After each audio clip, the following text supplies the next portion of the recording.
Good evening and welcome to the April 25th, 2022 City Council Work Session. Thank you for joining us in this remote meeting format we're using as our state and community continue to recover from the COVID-19 pandemic. For work sessions like this one, where there is no opportunity for public comment, those wishing to access the meeting can do so by watching the live stream available on our website, the broadcast on Comcast Channel 21, or by calling into one of the phone numbers listed for this meeting on the public webcast and meeting materials web page. Thank you again for joining us. And with that, I will turn it over to the city manager to introduce the first topic. Great. Thank you, Mayor. As you may recall, last week we had a great conversation about our pavement preservation program and the report from the street review repair panel, street repair review panel. There's 2 R's in there. Can't get them right. And it's always nice when we can follow up really quickly with another topic that is very closely aligned. So we're going to talk today about our street bonds and kind of the status of that measure and how we might go forward. So with that, I'll introduce Jennifer again, our city engineer, to do that presentation. Right. Thank you. Is there something I need to do?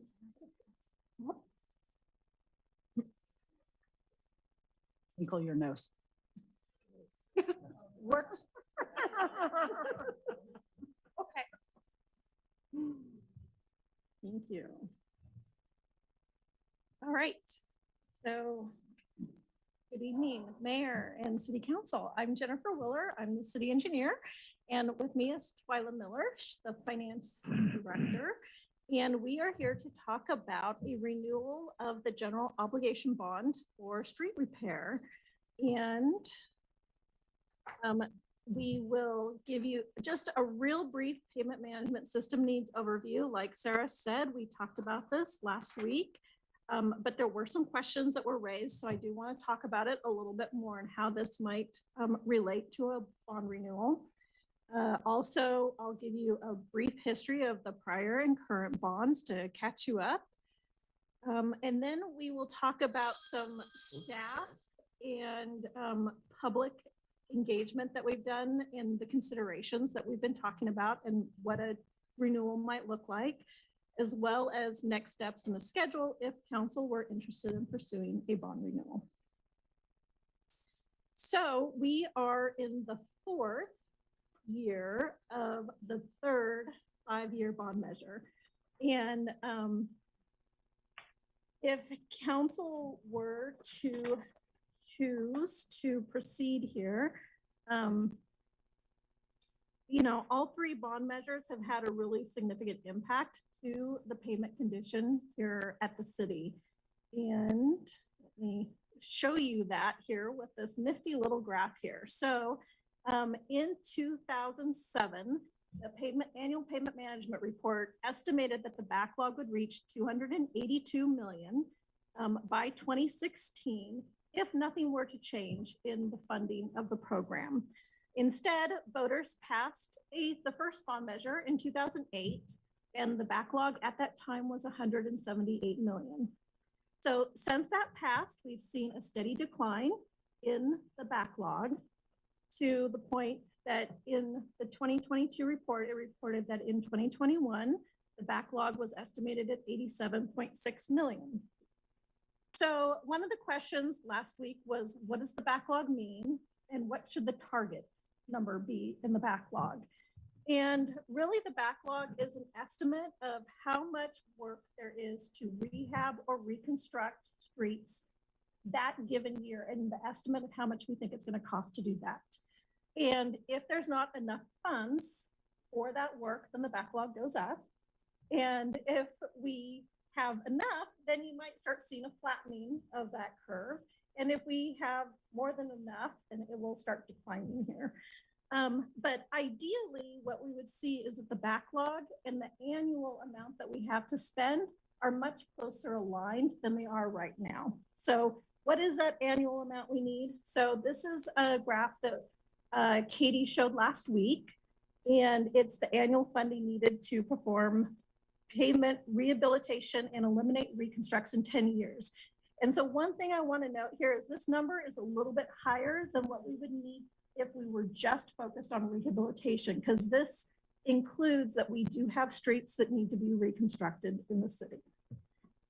So when the first bond measure was passed at 170, the backlog was 178 million, and you can see that the annual need was somewhere around $26 million a year.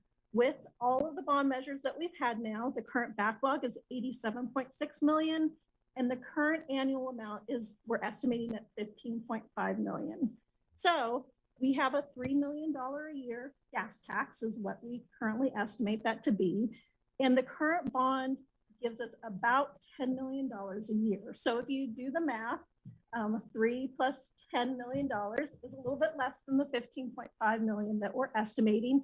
And that's kind of why you see that line kind of level and kind of going up, because it kind of depends on what projects get done each year and what work we're doing. So the current bond measure is 51.2 million over 5 years. It included 78 named streets covering 88 lane miles. And it also included an average of 1 million a year for active transportation projects. It also included a couple of additional accountability measures to it, which was the requirement that there be a Eugene resident street repair review panel that would oversee the expenditures each year and write a report. And then also an independent financial audit would be part of the program. And make sure I covered everything.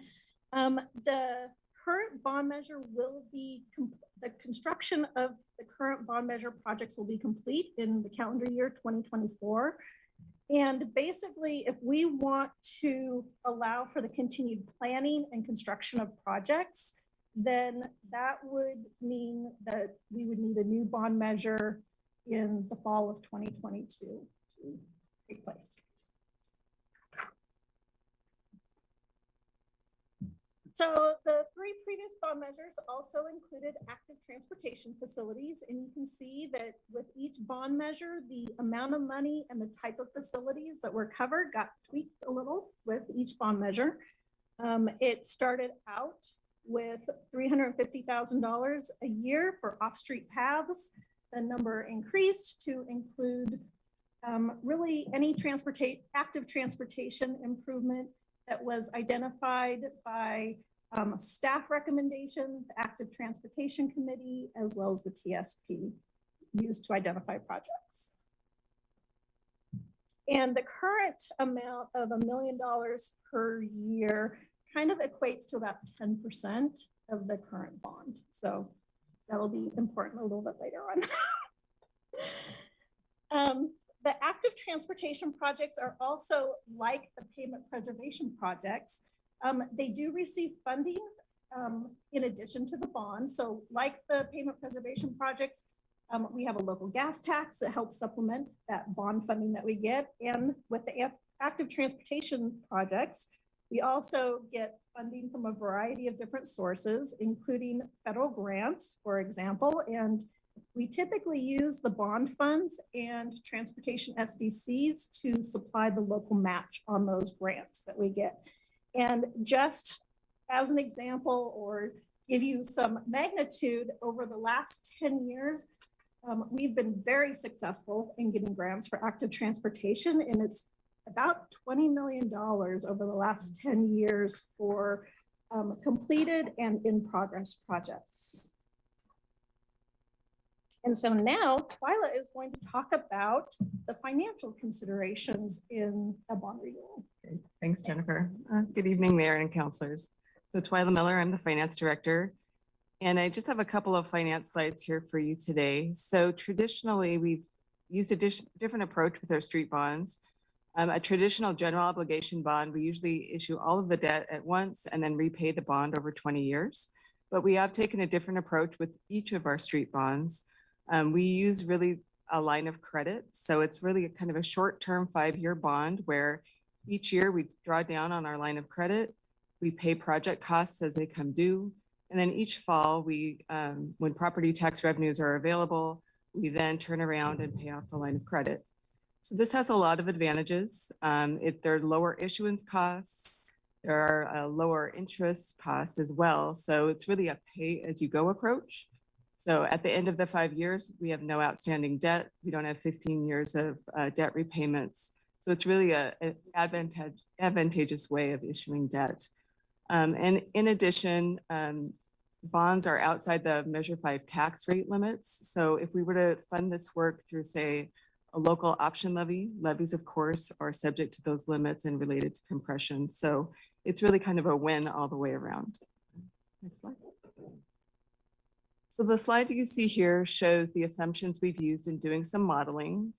So as Jennifer mentioned, we are anticipating a November 2022 election. This would allow for shovel-ready projects when we start receiving tax revenues in FY25.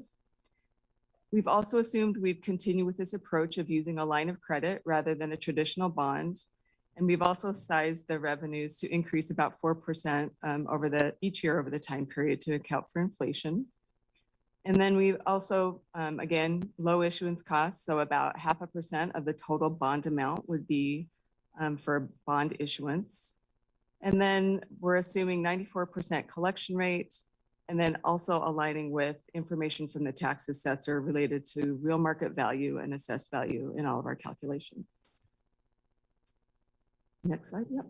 So when we roll everything into the model and look at everything, if we were going to use the same tax rate as the bond we currently have, the average tax rate would be 63 cents on average per year over the 5 years. The bond proceeds would be just about $61 million, and the cost of the typical home would be $169 per year. If we increase the bond amount to fully fund the paving program, so we add another $13.5 million to that original amount, the bond total would be just over $75 million, with the cost to the typical home of $207 annually. And for each additional $1 million up or down, if you start looking at different packages, for each $1 million, you add about a penny to the tax rate and about $3 to the typical home cost annually on an annual basis. And with that, I'll turn things back over to Jessica. Thank you, Twyla. So using this information, staff's initial considerations for a future bond measure were using that 63 cents per thousand assessed value rate to come up with the 61.2 million. And after deducting the bond issuance fees, that would leave about 60.9 million for projects. And so having that in mind, the other considerations that staff were thinking is that an assumption that we would want to continue to allocate funds for active transportation projects, that we would want to continue to leverage bond funds as much as possible for grants and other funding opportunities that come about.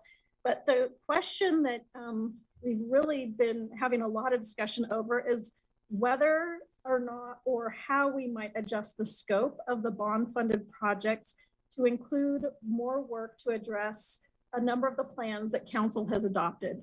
For example, the TSP, the Climate Action Plan, the Vision Zero Action Plan, and how might we include more work in the bond to address those plans. So some of those street selection and prioritization criteria that we've been talking around include this list. And the first 3 items on the list, the pavement condition, the geographic distribution, the council and community input, those have been the considerations we've used on all the 3 prior bond measures that we've had. This last bond measure, we added in school zones, transit routes, and bicycling routes as considerations to help us prioritize projects that we selected. And so far in our conversations and input from the community organizations that we've talked to, we've talked about opportunities to address Vision Zero and safety concerns, social equity prioritization, and whether or not the projects are in the TSP as a consideration.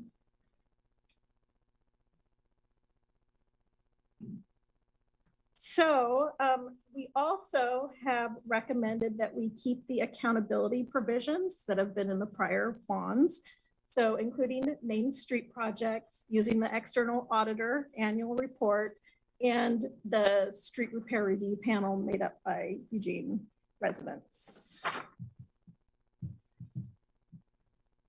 So over the last few months, staff have met with a variety of community and city advisory groups, and they're listed here.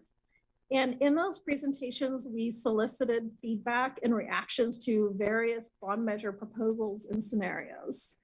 So you can see we've met with the Active Transportation Committee, the Street Repair Review Panel, Better Eugene Springfield Transportation, or BEST, actually convened a group of people that were interested in this topic to discuss it. We've met with the Human Rights Commission, the Eugene or the Greater Area Chamber of Commerce Local Government Affairs Committee, or LGAC, and the Eugene Sustainability Committee. And in those presentations, we intentionally chose features that would align with the various plans that council has adopted to test their opinions and their feedback on whether or not how we might include those. We also floated the increase of increasing the active transportation portion from 10% to 20 or 30%.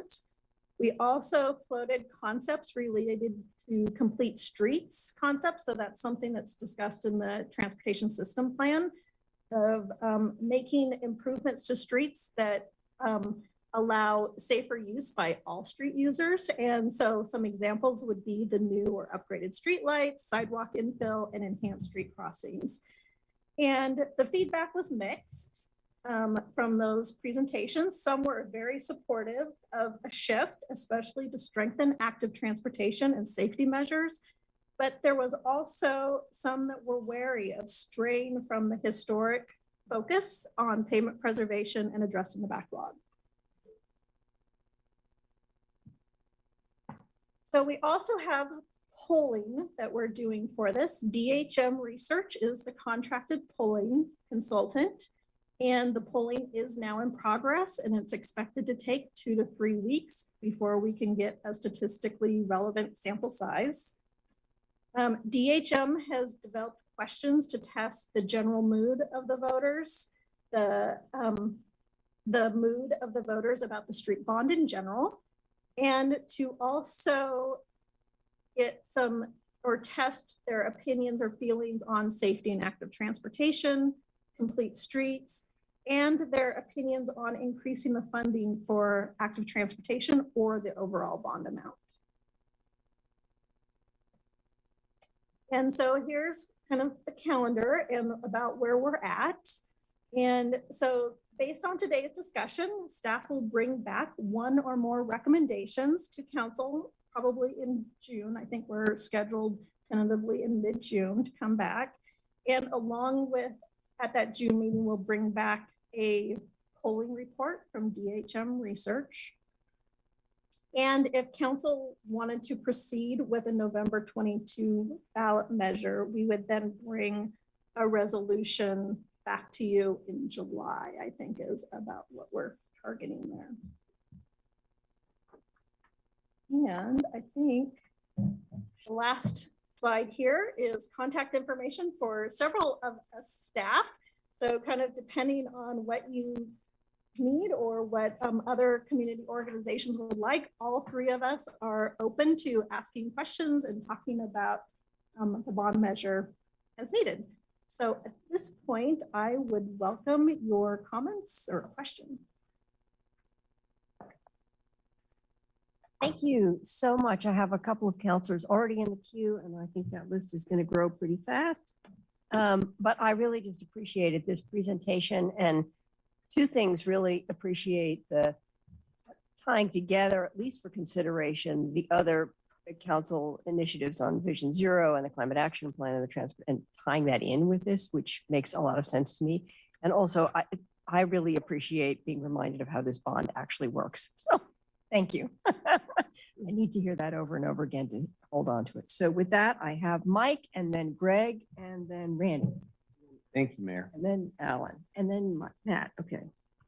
Thank you both for the presentation. Appreciate the information very much. I'm not looking for an exact number here, but roughly, what is the current backlog on unimproved streets? I don't have that off the top of my head. I think that I think it's in the annual payment management report that we provided last week, but I can look that up for you. But I'd really love to know that. It was 60 million when we started with the first bond. You have any sense that it's any kind of similar number or it's single digit millions?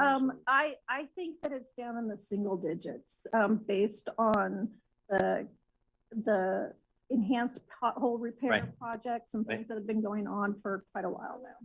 I think it was 13.2. Oh, was For it? some reason, that number is sticking in my head. Yeah.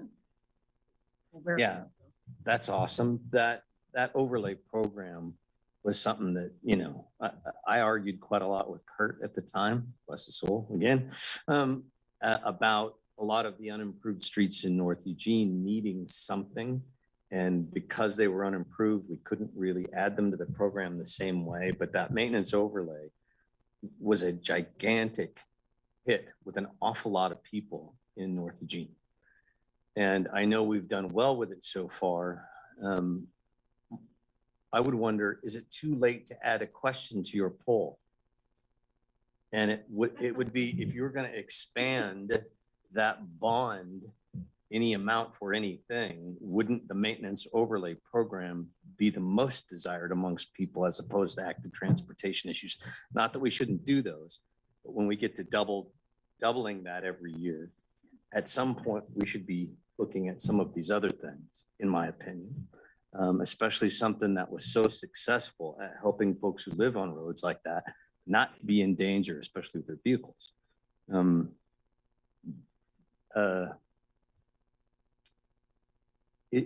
First of all, is that possible to add a question to that poll still? So since the polling has actually started, Okay. I don't think that they would add a question to it because it would then potentially mess with the results that they're going to get. And I think that it's something that I want to follow up with the city attorney's office to talk more about, because there are only certain types of projects that are eligible for the bond funding. And that's just something that I would want to follow up on, because we've asked some of those questions before in the Right. past, and I would just want to confirm that information. Another reason I ask about it in this context is because I think a huge part of the success of those bonds over time has been the list and the map. Here's the thing. Here's the roads we're going to fix. You're okay with this? This is what we'll fix. And the report that came back and said, you know what? We fixed those roads. And you can do that with the maintenance overlay program as well. So, and you can predict as opposed to trying to grant match it over time that you may not know about yet. So anyway, thank you very much. Okay, thank you, Greg, and then Randy. Yeah, thanks, Mayor. One of the things that has bothered me for a long time is the issue of lighting on our streets. And quite frankly, there are a number of streets which I think that we have lighting deficits that need to be addressed. A couple of issues with this. One question is, have we done a lighting audit to assess the quality of lighting on our streets, what those needs are, and have we disaggregated the data that you presented in the AIS with regard to lighting? That's one question. So you can respond to that. Then I've got two more after that.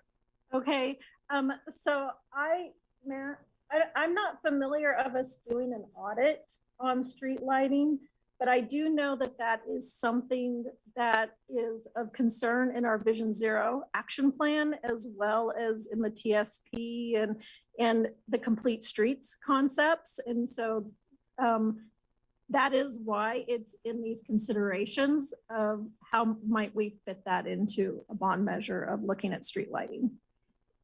But my question is more, what kind of research have we done? Do we have data? Do we have information on the quality of lighting that we have in various parts of the city, or lack thereof? And what is the specific need? And do we have a dollar amount that we can attach to that need? So we do have an inventory of all the lights in the city. So that is something that we can look at on our GIS mapping system to look at where all the street lights are. And so I think that there is actually a visual that we can look at where they're missing. But I don't necessarily have a cost estimate here at this meeting. And so it is something that I can look into. Yeah, is this something that you can bring back to council? Because I think it would be extremely helpful, and particularly as we're talking about Vision Zero. I know that when I drive around the city after dark, there's a lot of people on bikes and walking pedestrians that are wearing dark clothing that you just cannot see until you basically get up on them. And you know, we're courting some disasters there, if you ask me, in terms of potential accidents and other things that go on. And I don't think we even know how the lack of lighting has contributed to automobile and pedestrian accidents and bike accidents over the years. Have we had any kind of documented records about accidents in this realm? I'm going to have to check with our Vision Zero planner on that, because I suspect that we might have some information. I just don't know it off the top of my head. Yeah, that would be helpful. I would like to see us, in addition to reducing the backlog that we have in terms of street repair, to be more specific about lighting and other amenities that need to be addressed with another bond, if we're going to go out for another bond. That would be extremely helpful in terms of delivering support and delivering votes around that, because I know there's a lot of people who have these concerns. I agree, and I can definitely bring some more information back to you. That would be helpful. Thank you. Okay, thank you, Randy, and then Alan. Thank you, Mayor, and thank you, Jennifer and Twyla. I appreciate the presentation. I'm actually going to start with my last thing and work back up. I want to jump on the piece that Councilor Evans just spoke to. Recently, I've been getting more knowledge and understanding of our programs around street lighting, signage, and traffic calming. And Chris Henry has been excellent, our traffic engineer, in helping provide some of that information. So I know he has quite a bit of information on this. But I want to underline that piece on the lighting and traffic calming, especially, and that does promote safety. That does get at some of our issues around Vision Zero. And the lighting piece also addresses some of our crime prevention challenges that I know we're having in the neighborhoods. I read about it all the time in my ward. It's something that does concern me. I also want to echo what Councilor Clark raised about unimproved streets. Again, that is something that we have in every single one of our wards, I'm pretty sure. Maybe not one, but pretty much everywhere else it's kind of got edges that go into the wild land. There are unimproved streets. So I am interested in hearing that as well. On the 94% collection rate, I'm sure that's probably reflective of our experience, or are we being very conservative on that? It is a little on the conservative side. We're usually 94 to 95, 95.5%, but it can vary over the years. So it's right in the ballpark. I think it's important that we're a little conservative on that, because it's better to underpromise and overdeliver, especially when we have high construction costs and supply chain shortages that it doesn't look like that's ending anytime soon. So I think that's part of us keeping faith with the public, that we do what we say we're going to do. So thank you on that. And then the last thing I have, at least now, is the proposed outreach. And I'm curious why we aren't including neighborhood associations in that. And we can. That's just the list that we've started with. And we absolutely can do more outreach with more groups that are interested in meeting with us. I would appreciate that. I think Okay. our neighborhood associations provide us a good avenue to get out into the neighborhoods. And I know that those groups have helped me quite a bit with Churchill area neighbors and Active Bethel community in helping me understand things I might not see just driving or biking around that's going on in our neighborhoods. So I think they've got a pretty good pulse. They've been kind of, the CAN group has been kind of leading the charge in that portion of my ward on some of the traffic safety and traffic calming, and has really stimulated a lot of interest in certain pockets of the area. So that's all I have at this time. Thank you very much and appreciate the work. Hey, thank you, Alan, and then Matt. Yeah, thank you, Mayor.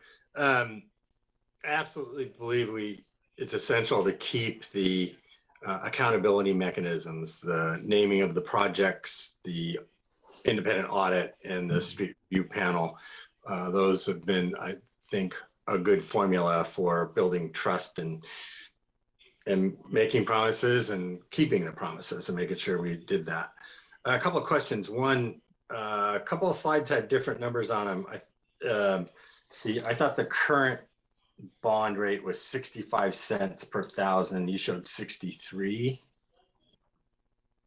cents. Sure. So our current bond has an average rate of 65 cents, but with growth in property tax. So when you think about development and increased values, if we do the same level, the tax rate actually reduces a little bit, but it is in essence the same to 65 cents 5 years ago. Would that be the same as the amount paid per household with 63 to 65? Ballparkish, yeah. So if we, Yes, I mean, those numbers that we used when we did the original sizing were based on a median assessed value at that time. So they may be slightly different, but it would be in the realm of being the same. okay, so Proportionally. so the amount actually goes up, but it doesn't provide us with all of the inflation and other things. It doesn't provide us with any additional funding more than we thought we were going to get. But that's kind of what I heard you say. But we get $61 million for projects before. I think we only had like $51 million. So is the additional 10 million? Right? Am I getting that right? Yes, it is an additional 10 million over. So the 63 cents gets you an additional 10 million. So with because our valuation and house prices have gone up since in the last 5 years. So how much of that gets eaten up by inflation of costs going up to do projects? All of it? So I mean, we'd have to go back and check, and it's kind of hard right now to really predict what that inflation number is going to be, because we're seeing some pretty big swings right now in costs. But depending on whether we use 2, 4 or something, I mean, it is going to be, I mean, my estimate was 4 to 6 million of that, 4 to 8 million of that could be eaten up with inflationary costs. Okay, and so of the $61 million that's available for projects, if we did current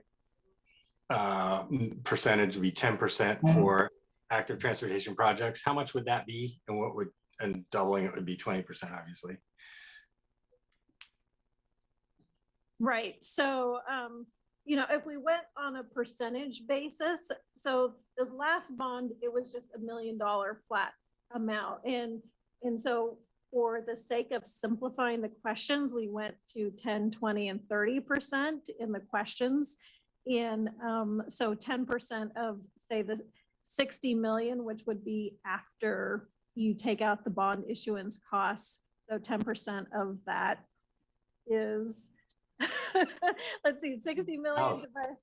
So Maybe 600,000. The bond issuance, yeah, the 600,000. The bond issuance costs are $350. okay. But over 5 years, what would we do for each year? 10%? 10% of the total. Yeah. So 600 times 5, so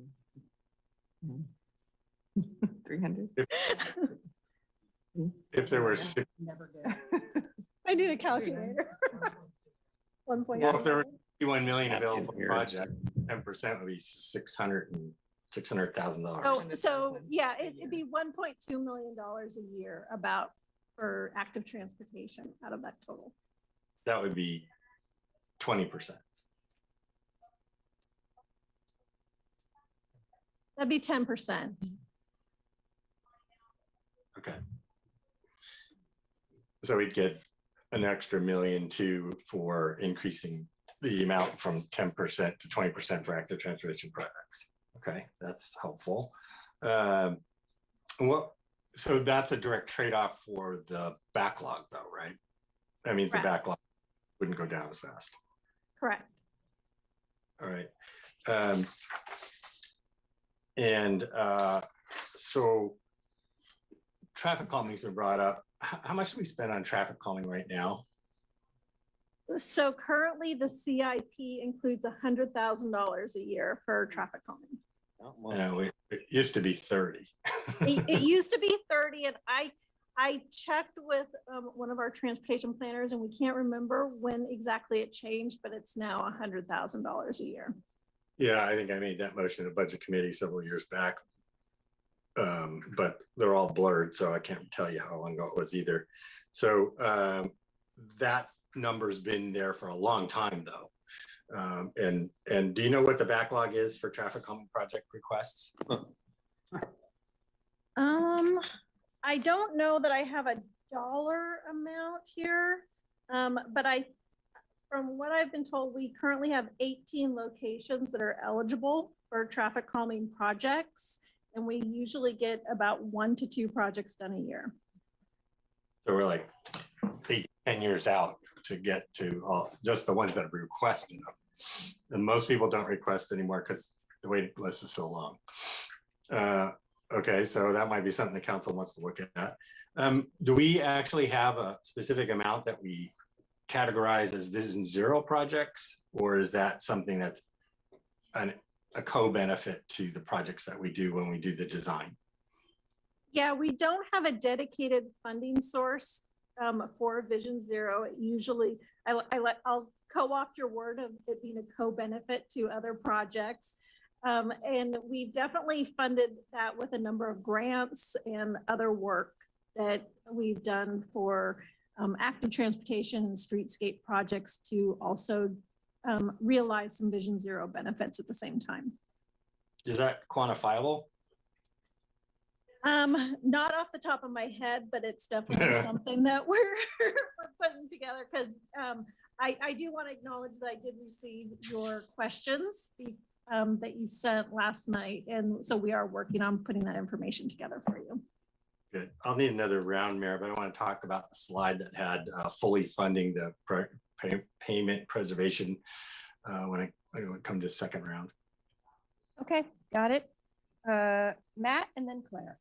Thank you, Mayor. Just want to note that it looks like Councilor Evans has his hand raised virtually as well. He's in the queue. He already had his cue, but Oh, I'll okay, find out great. in the second one. Thank you, Jennifer, and thank you, Twyla, for the presentation. I'm looking back at the last 3 road bonds that were passed. 2008, an historic year in regards to turnout. 57% said yes, 43% no. Notably, the road bond that year outperformed Mayor Kitty Piercy by 4,000 votes. In 2012, another presidential election year, we ratcheted it up to 64% yes, 36% no. And in 2017, special election year, November special election, which has even more depressed of a turnout than even a traditional primary, 62% of voters said yes, 38% said no. However, as DHM research polling suggests in an entirely different partisan race or various races, that this midterm may be unlike any other midterm that we've seen in my time here in Eugene. I fear a national or statewide or regional electorate will mirror results not to get partisan, but results that we saw in 2010 and 2014 respectively. In 2010, the 4-H extension failed locally. In 2014, there was not a Eugene bond on the ballot. Our neighbors to the east, Pleasant Hill School Board, they passed their bond by just 18 votes. And so those midterms give me pause for enthusiastically championing a potential midterm bond, unless the polling data suggests that we're in the high 60s. Does that track with your threshold that your office are looking for in regards to polling data? And then I have a follow-up in regards to questions similar to Councilor Clark. So I don't necessarily have a threshold that I'm looking for. That's just really not my area of expertise. So I don't know if one of the other policy makers of the city might have an opinion on that, but I'm just looking for what DHM will recommend to us. Okay, great. I can see Councilor Clark jumping to champing at the bit. He's probably going to say that what I would say, that you would want to see it in the high 60s because you're going to lose about 10%. And so you want to have some wiggle room there. I would suspect that traffic calming would poll well, to pick up what Councilor Zelenka was putting down. To echo Councilor Groves, we have an active and engaged transportation committee with the Southeast neighbors, who I'm sure would love to add their voice and input to this. And then finally, back to the polling questions. You mentioned that we're testing opinions on various transportation pieces, testing the assessment of voters in regards to the various transportation options and the overall bond amount. Are we asking a blunt question, point blank? Would you support an increase in your property tax to pay for unimproved streets, road repair, and active transportation projects, or question thereof? So not the unimproved streets. So as I talked about, that was not part of the questions that we were asking. And I don't off the top of my head remember exactly the question, but they do kind of go through a series of questions about getting support for active transportation or street lighting, traffic calming. And then they ask some questions around if they still support those things, knowing that it would reduce the amount that's available for paving. And then would you be in favor of an increased bond to pay for these things? So they're asking like a series of questions to test how people feel about those different topics. Mayor, I may need a second round because I want to follow up in that regard. Thanks. Second round is good. Okay. All right. Claire, and then Jennifer. Thank you. Excuse me, I have a little catch in my throat this evening. Thanks for the presentation. I'm glad you're both here. I think that's very helpful. So I definitely support us continuing this conversation, and I don't think you need a motion from us today. You'll come back with the polling. I have to say, I don't actually share my colleagues' concern about this getting caught up in other dynamics in the election, but the polling that is being done now will come back to us, and it will be up to us to determine if the polling, points us in a direction to move this onto the ballot along with other considerations. I think the main question I'll be thinking about is, do we increase the amount or not? I do have a question that wasn't really clear in here. If the voters pass another bond measure, when would the first project start going out to bid, just in general? What year? I think the way that we figure this out would be calendar year 2025, because calendar year 2024 is the last of the current bond measure construction. So 3 years from now. So the dynamics in terms of inflation and the crazy pandemic economic impacts, we don't know where any of that will sit at that point. I absolutely believe that social equity needs to be a consideration as we think about where and what kind of projects we're doing. Councilor Evans asked about streetlights. So those shine on the road. I'm curious about sidewalk lights, bike path lighting, and if you could do a similar GIS evaluation of those. And I think our bond measure will be strengthened, not weakened by a greater inclusion of bike ped projects, but I'll be curious to see what the polling shows. I think that's important.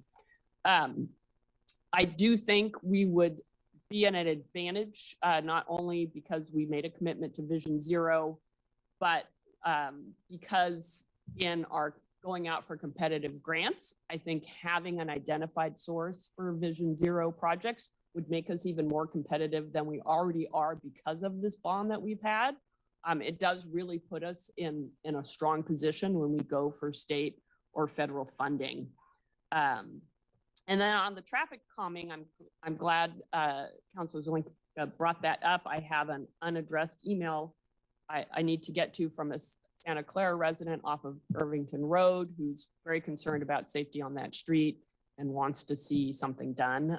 So I think all of us probably have constituents sharing that kind of concern. And so I don't know how to put that into the mix, but I think it is important. So right now, I would say I might be interested in a higher rate. Might be willing to give up fully funding the paving program to increase bike ped, but again, I'll be interested in what the polling shows us. Thanks. Thank you. Jennifer and then Emily.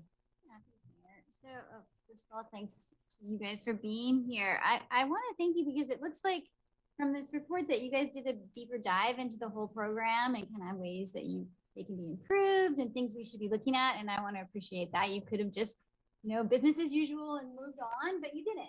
And I think that was a smart move. I really like the idea of tying it into our other priorities and our plans. I mean, it makes sense. Probably should have been doing it for a while now, but I'm glad we're talking about it now. I actually agree with Councilor Surratt that integrating some of these ideas of like sidewalk infill and streetlights are going to make people more excited about it. I talk to so many people in my neighborhood about sidewalks and streetlights, and there's a general feeling that, yeah, they can put themselves on the list, but they may be moved and live somewhere else before they get there. And I think there's this real frustration. They get it that there's a problem, but I think they will be excited to support something that will get those improvements right there in their neighborhoods. But also, as Claire said, we'll see what happens. I'm glad we're doing the polling to get better information. I am not super inclined to support a higher level of tax at this point, but I'm gonna get there again. I'm interested in seeing what other folks think. I think you guys are on the right track, and I'm looking forward to when this comes back. I appreciate it. Hey, thank you. Emily. Thank you. Thank you for the report. So very helpful.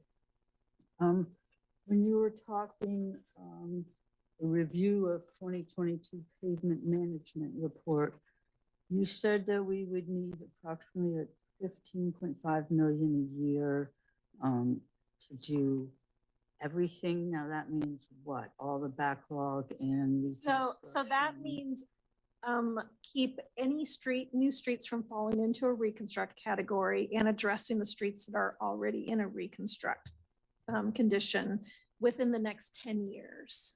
Okay. So 15.5 million a year, $77.5 million, which would be the higher amount. But that would only be for what you just said, and any of the additional calming and lighting and the other wonderful things that have been brought up that would have a lot of appeal and effect would either have to reduce some of that or have an even higher bond. I know that's going.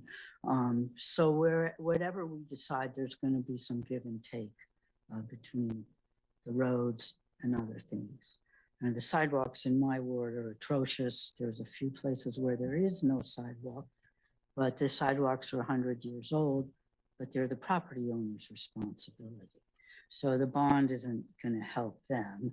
They might be cranky about it, but anyway, just bringing that up, that some sidewalks and roads in some parts of town are falling apart sooner.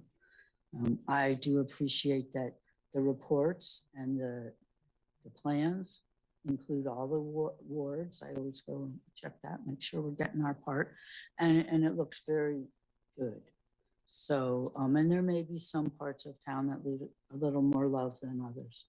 So I'm really interested in the poll to see how much people might support and which things they would rather have.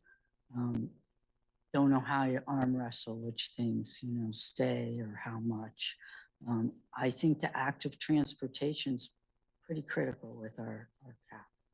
So, but lighting, sidewalks, traffic calming, I get a lot of traffic calming requests. I would be interested in looking at the higher amount, but totally depend on polling and feedback. Thank you. Okay, thank you. I'm just looking for clarity. Greg, did you want a second round or is your hand left over from the first round? No, yeah, I wanted a second round, Mayor. Okay, why don't you go and then Alan? Okay. I have a couple quick questions here. One is, can you tell us how many roads or streets that are on the verge of, I'll just say it, collapse, that we have scheduled for rebuild? I know that from the 2012 bond, and I will cite the fact that, we have done a lot of repairs over the years in my ward too. Barger Crossing is one example. The traffic calming devices that were put in on Taney Street. There's been a number of improvements. But I'll cite Jacobs Drive, for example. Jacobs Drive was literally falling apart for a number of years and was on the verge of collapse in 2016 when we finally got to actually doing what needed to be done to rebuild that street. How many streets do we have right now that are on that precipice of, literally falling apart? So I'm going to have to get back to you on the specific number. Or how many miles of street? Right. That are on, I'll have to get back to you on the specific number on how much need reconstruction versus just rehab. But what I can tell you is that we have kind of kept the overall number fairly flat. So if you remember the slide that had the annual need or the backlog need, that number has been pretty flat since the last bond measure passed in 2017. And so we still have about 1/3 of our system that needs some level of reconstruct or rehabilitation. Okay, that gives me a better idea of what's happening there. So we're about 1/3 behind on fixing the streets that need to be immediately fixed.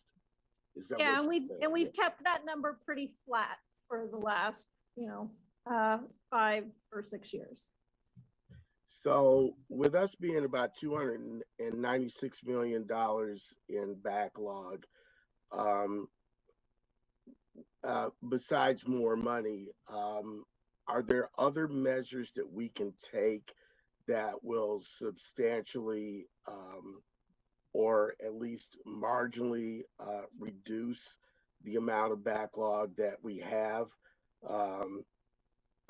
Are there other measures, overlays, or other things that will extend street life than what we have right now? So that 297 million number, that is if the bond measure weren't renewed and we just only had to rely on the local gas tax. So our current backlog number is about 87 million. Okay, so we're that's if we don't do anything, we're at 296. Right. If we just rely on the $3 million a year that we get from the local gas tax. Okay. All right. That helps me understand that better. Thanks. Okay, thank you. Alan and then Matt. Thank you, Mayor. If you guys could bring up slide 4, that's a slide of the backlog. It seems the backlog trajectory in that slide on slide 4 has it going up over the last several years, and within 5 years it looks as though that backlog, if that trajectory continues, and the question is it going to, would be going up from like 87 million up to $125 million. That's if we renew it, correct? So the backlog goes up even if we renew the bond. Yeah, I think we're seeing a couple things here with that number kind of pointing back up again. One is that, the current annual need is 15.5 million and we're not reaching that. So you've got that influencing that number still going up.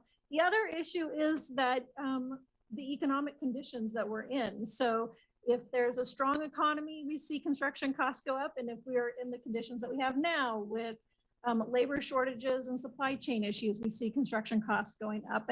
And those construction costs have a big impact on these numbers when we're talking about dollars. Right. So even with the bond renewal, we're going to see a backlog increase. It's not going down. We want the backlog number to be going down like we did in the beginning of that graph. The next slide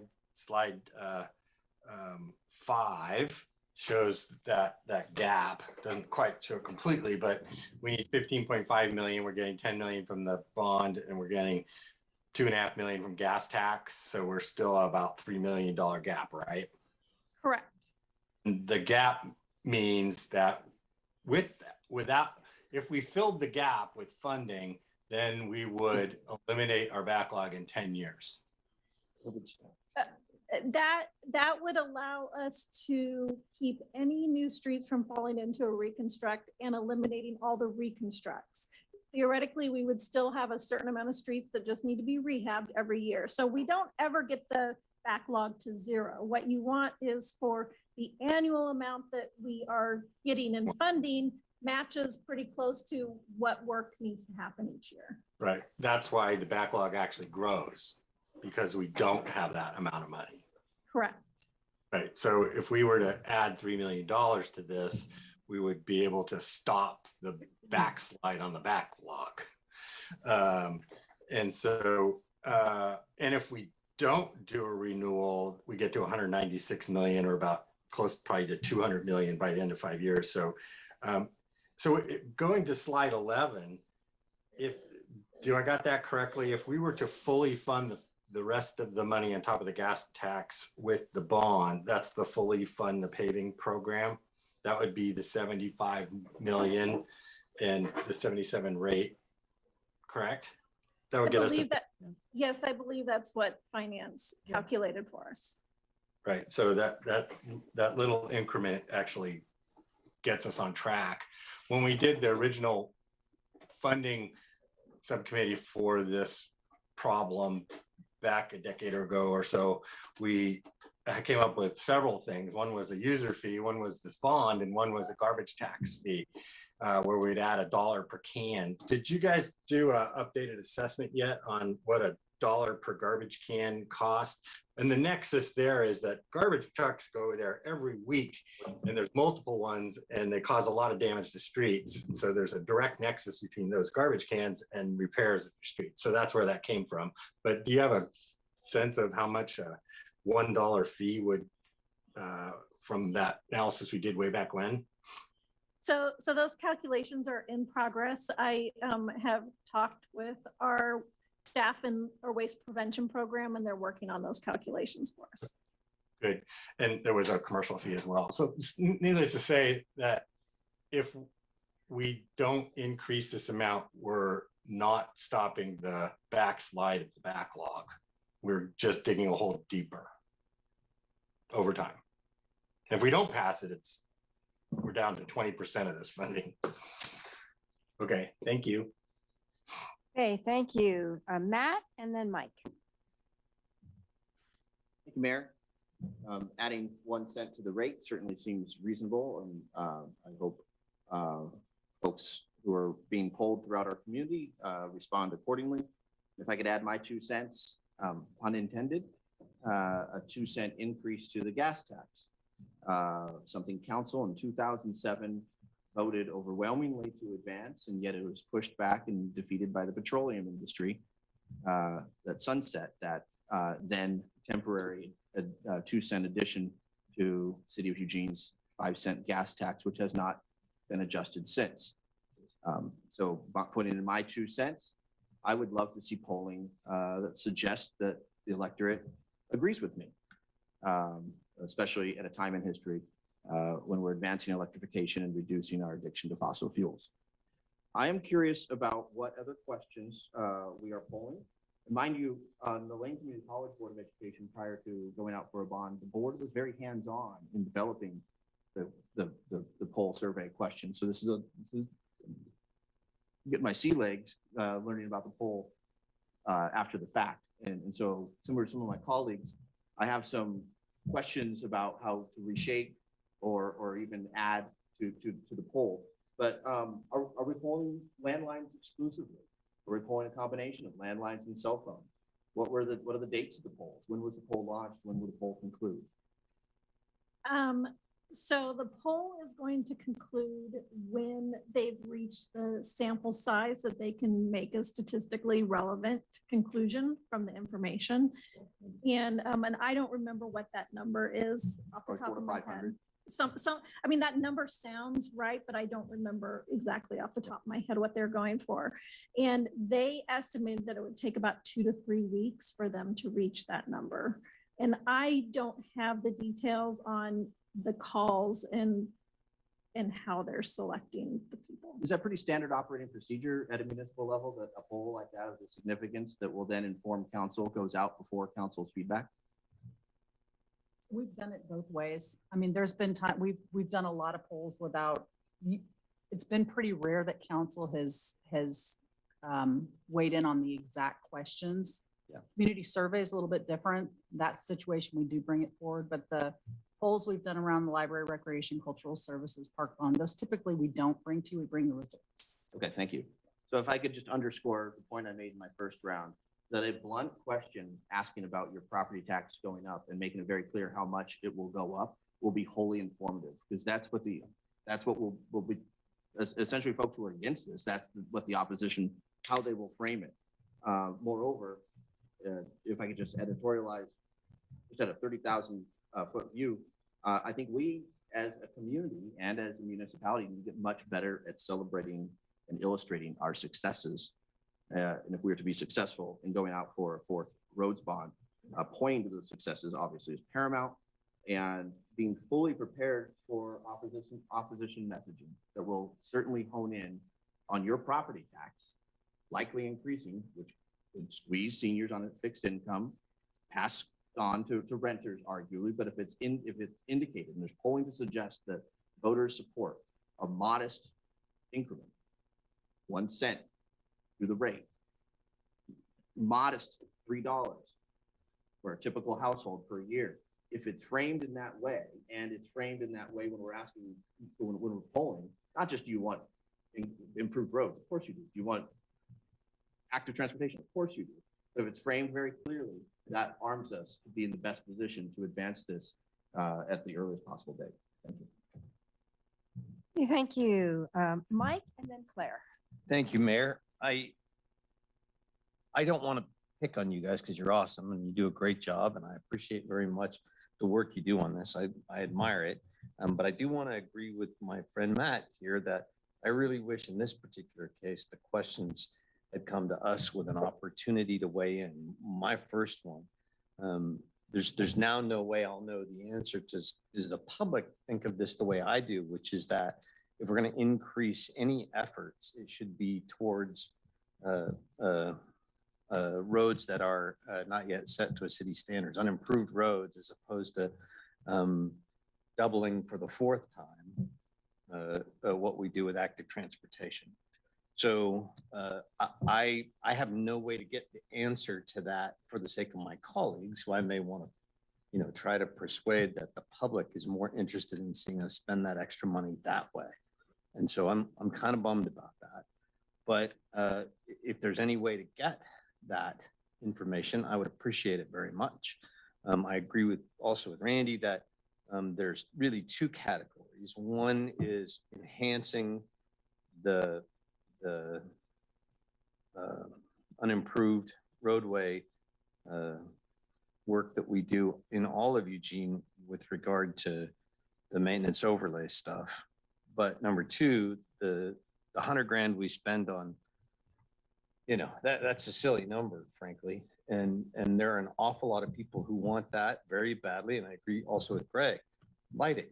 So there's a series of, if you ask people, hey, which would you rather if we were going to spend more? I think that those might weigh pretty highly in the mix. And our previous city manager used to do a lot more polling than this one who knows the community so well. And he always used a guy by the name of Gary Manross, as I recall, right? And he always said 61 points is the minimum number that you need. Otherwise, don't do it. So I think you're in the right neighborhood there with that. And I think this will be interesting to see, but I think we may need to get further information before a decision, just so we can kind of sort out some of those questions too. And by the way, Alan, when you calculate those numbers, if you consider 70,000 household with an additional $3 million, it comes out almost $43 a year additionally, which is about, $3.50 a month added to the garbage bill, which is about a 10% increase. I just did the math on my calculator here. So thanks. I'm gonna make a quick comment, and we can check. I've just been trying to communicate with people outside of the room too. So we're in a new world. You get But your the, semaphore flags out. We can check and see how far along we are in the polling process to see like what would it take to pause and add some questions. So I'm hearing that loud and clear, message received. And I do also agree with you. I think one of the things that we'll be asking you to balance and that we'll be talking about is, as the overall conditions of the roads in Eugene get to a place where we're starting to see them not be everybody's first top of mind problem, their desire for more bike paths, lighting, all of that could raise to the top of the list. And we'll just want to be mindful that we don't let that main infrastructure drop back down to a place where it is everybody's biggest concern. So that's the kind of balancing that I think will be really important for you to consider going forward.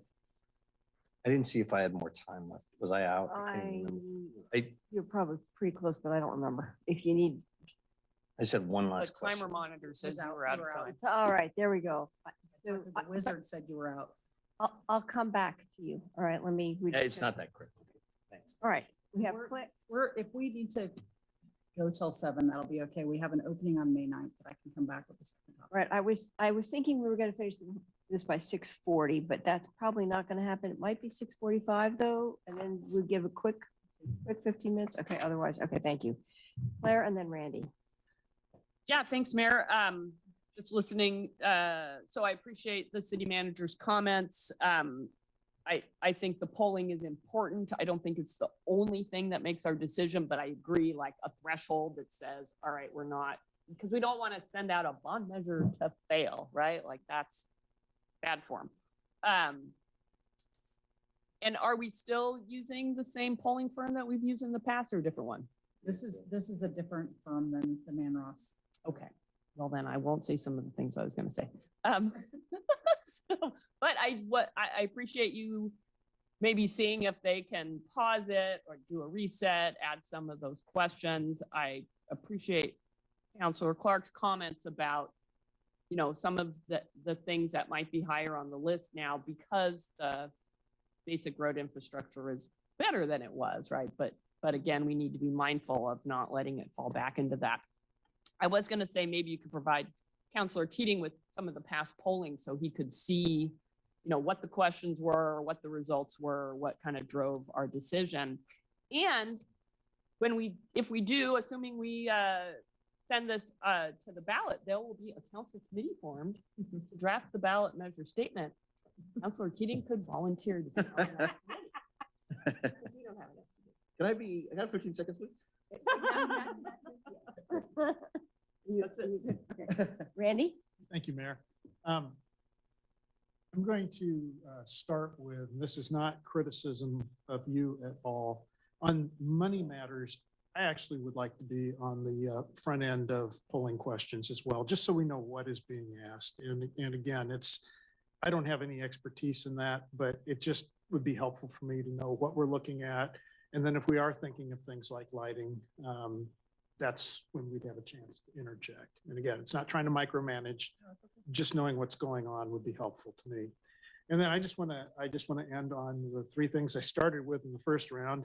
The lighting, signage, and traffic calming are important to our constituents. I hear about it frequently in my ward, as I'm sure other councilors do as well. And things that we can do to prevent accidents and injury are better than trying to deal with them after the fact. And I'll just say, on traffic calming, please put the truck slots in there so we don't break up our fire apparatus. Thank you. You still need Yes. 15 seconds? Okay. Councilor Syret, I would happily volunteer to work on language. Mayor, I forgot to mention, because we've heard a lot tonight about, for those of you who read lips, we've heard a lot tonight about lights, but I've received a great amount of feedback in regards to noise. And in particular, if there was a polling question posed to Eugene voters, do you support traffic calming to increase pedestrian safety and reduce noise pollution? I suspect that would poll in the high 80s, if not higher.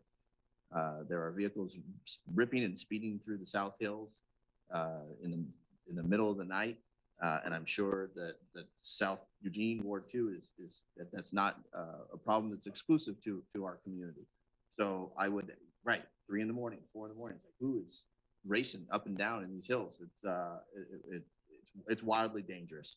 So I would put myself in the enthusiastic column to explore reducing noise pollution created by vehicles in our community as well, and how maybe partner with our law enforcement team and get feedback from Chief Skinner about some, they're not cameras because they don't pick up a visual, but if there are ways to capture auditory infractions that other municipalities are using, I think that would be a conversation certainly worth exploring. Okay, thank you all very much that we anticipate that. Oh, Alan, are you, I don't have you on a screen, so I can't tell you got a hand raised. Oh, yes, back there. Okay, all right, you get, I'll give you another round. Thanks. The reason I was talking about stopping the backsliding of the backlog, it seems kind of an abstract thing, but what the backlog really means to voters is it means that the road system isn't getting worse. It's not getting any better, but it's not getting worse. It's not even actually staying the same. It's just not getting worse at a really bad rate. I mean, if you remember back when we started this whole thing several bonds ago, our road system was terrible. And it was an easy win because it was, our motto was, if you don't know what the campaign is, drive around, and you could figure it out. So we don't want to backslide to that point. So I think traffic calming, lighting, and active transportation project increases. I agree with Claire. That actually increases the voter pool that's going to say yes. And Mike, on slide 11, it said $38 a year for getting 3 cents more to get to the full funding of 15.5 million. If I've got that correct. So that would be renewal at a higher rate, but it would solve the backsliding problem. But just a word about what it means not to do it. That puts this system in a world of hurt. Without the renewal, the road repair dollars go to $3 million, $2.5 million, $3 million a year from $13 million a year. And that's about a 75-80% drop in our repair funds. You can just see what happened to the road system if we didn't do this renewal. We'd be back to where we were before with in no time at all, with an increasing backlog that would be going into the hundreds of millions of dollars.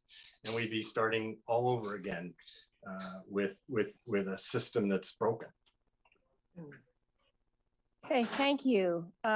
I really appreciate this conversation. We anticipated that it might overrun the second item on the agenda, so that's why I didn't get a little frantic midway through. I just want to say one thing, which is the traffic calming and the lighting are Vision Zero, and they're not the same as investing in active transportation. I get that, but they actually are pretty closely related.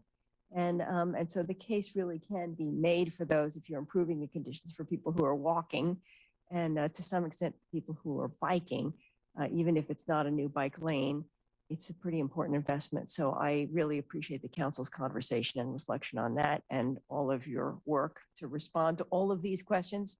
And so with that, we'll close this. I don't know, manager, do you want to spend 10 minutes? I think it'll be frustrating because I'll get through a presentation and then you won't have time to Right. all of you giving feedback. So I think we can plug into that May 9th Okay. timeline and we're ready to go. So we can plug it in anywhere. If somebody else doesn't show up on Wednesday, we'll be ready to go. Okay. All right. That is great. Thank you very much. We are adjourned until 7:30.